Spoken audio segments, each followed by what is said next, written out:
जिन्होंने भी अभी तक मेरे सेशन स्टार्ट किए हैं, किस किस चीज़ के लिए काउंसलिंग की ज़रूरत होती है, कौन सी ऐसी समस्याएं होती है हमारी ज़िंदगी में जिनके लिए हमें किसी के परामर्श की आवश्यकता हो सकती है।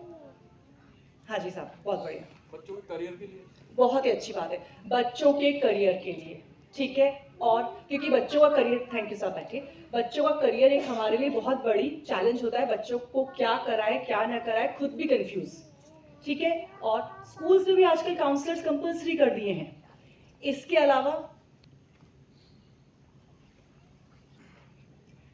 क्या आपको लगता है हमारे रोजमर्रा की जिंदगी में हमें किसी भी तरह का तनाव रहता है? रहता है, सही मायने में रहता है, सबको रहता है, ठीक है। तनाव को अगर हम स्टार्टिंग स्तर पर उसको काउंसलिंग से या किसी की सलाह मशवरा से उसको अगर कम कर दें तो यही काउंसलिंग होती है, ठीक है। अब तनाव हमारी रोजमर्रा में अलग अलग इश्यूज पर होते हैं। बच्चों को लेके, आपसे रिश्तों को लेके तनाव, एल्कोहल की प्रॉब्लम को लेके तनाव, स्मोकिंग की प्रॉब्लम को लेके तनाव, ठीक है।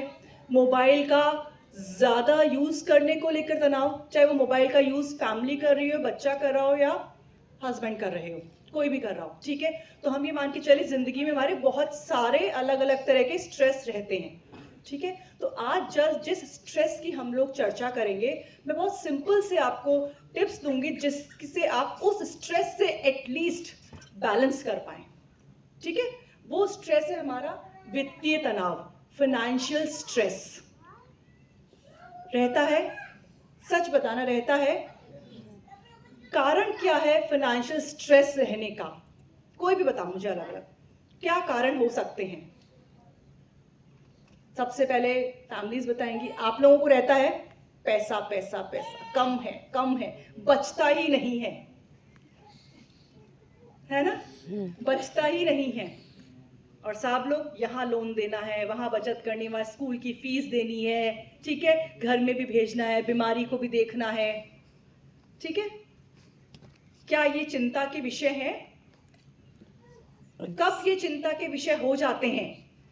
जब हम हमारे पैसे को, हमारे फाइनेंस को, हमारी जो भी सैलरी आती है उसको मैनेज नहीं कर पाते अच्छे से। मैं 2 आज तरीके बताऊंगी, यकीन मानिए अगर वो लोग आप लोगों ने फॉलो कर लिया ना तो स्ट्रेस, एटलीस्ट इसको लेकर स्ट्रेस बिल्कुल नहीं होगा। क्योंकि एक तो स्ट्रेस हमें होता है बहुत कम है, बचता नहीं है, ठीक है। दूसरा हमें स्ट्रेस होता है कहाँ क्या खर्च करना हमें पता ही नहीं है। तो पहला आज से ही, अच्छा एक चीज बताइए, कितने लोग आप लोग रोजमर्रा के खर्चों को लिखते हैं डायरी या कॉपी में? मैं फैमिली से पूछ रही हूँ, देखिए हार्डली 1-2% लोग। मैं रोजमर्रा के खर्चों को कह रही हूँ, महीने का एक साथ नहीं। रोज 50 रुपए की भी चीज आई, तारीख डाला, मैं तरीका बता रही हूँ, एक डायरी कॉपी बना लीजिए, तारीख डाली, चीज डाली, उसका अमाउंट लिख दिया, बस ये 3 कॉलम बनाने हैं आपको रोज। इससे आपको क्या होगा, अपने महीने के भी खर्चों का पता चलेगा। क्योंकि हमें लगता है कि हो सकता है मेरा महीने का खर्चा 10,000 आ रहा है मेरे हिसाब से, लेकिन जब मैं लिखने बैठी तो 5-6 हज़ार का ही है। और कुछ खर्चा उसमें ऐसा हो जाता है जो मैं रिपीट कर देती हूँ हर महीने, अननेसेसरी, जिसमें आप अपने ऑनलाइन खर्चे को भी लिख सकते हैं। तो ये हो गया सेल्फ मॉनिटरिंग, अपना खर्चे का खुद मॉनिटर करना। ये मैं स्पेशली लेडीज से कह रही हूँ। बच्चे के लिए अगर आपने कॉपी भी ली, 50 रुपए बच्चा ने मांगा, आपने दे दिया, लेकिन आपको पता चला कॉपी तो 20 रुपए की है, तो एटलीस्ट आपको पता रहेगा, ठीक है। और ये हर महीने होना चाहिए। तो इससे हमें पता चले कुछ खर्चे महीने के आते हैं, कुछ 6 महीने के आते हैं, कुछ साल के आते हैं, ठीक है। तो जब हम इस तरह का खुद के लिए इवैल्यूएशन करते हैं, खुद के लिए चेक बॉक्स बना देते हैं, तो हम खुद से झूठ नहीं बोलेंगे। फिर हमें वो तनाव भी नहीं होगा। हमें पता है कि भाई इतना मेरा खर्चा हो रहा है, मैं इसको बचत में ला सकती हूँ, या ये मेरा अनवांटेड खर्चा है, ठीक है। एक सेकंड रूल जो मैं भैया लोगों को बताना चाहूँगी, वो बाकायदा फाइनेंशियल मैनेजमेंट प्लानिंग की बुक्स में लिखा हुआ है। बहुत सिंपल सा फंडा है, बहुत ही सिंपल सा। आपकी सैलरी का आप लोग एक रूल है 50-30-20, 50-30-20, ठीक है। यानी कि आपके 100% सैलरी में से 50%, 30%, 20%, 20% आंख बंद करके बिना सोचे समझे आपको सेविंग में डाल देना है फ्यूचर के लिए, बिना सोचे समझे।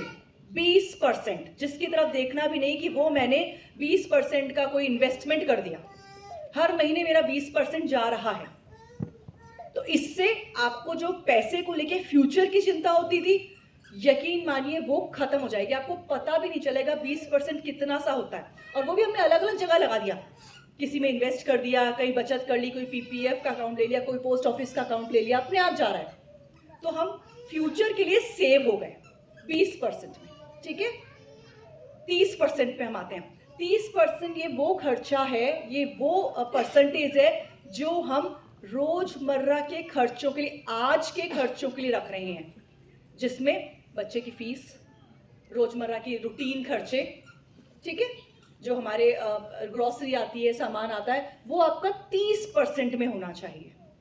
लिमिट रखो, चाहे उसमें आपको कोई भी गाड़ी लानी हो, चाहे कुछ भी लाना हो, 30% हमने अलग कर दिया। अब आते हैं हम 50% पे। ये 50% वो अमाउंट होना चाहिए जो आपके लोन्स, आपके फैमिली, जो आपके पेरेंट्स है, भाई बहन है, खर्चा, वो खर्चा कहलाता है जो पास्ट को रिप्रेजेंट करता है, जो हमारा पहले से चलता आ रहा है। तो ये 50% हमें वहां सेव करना चाहिए।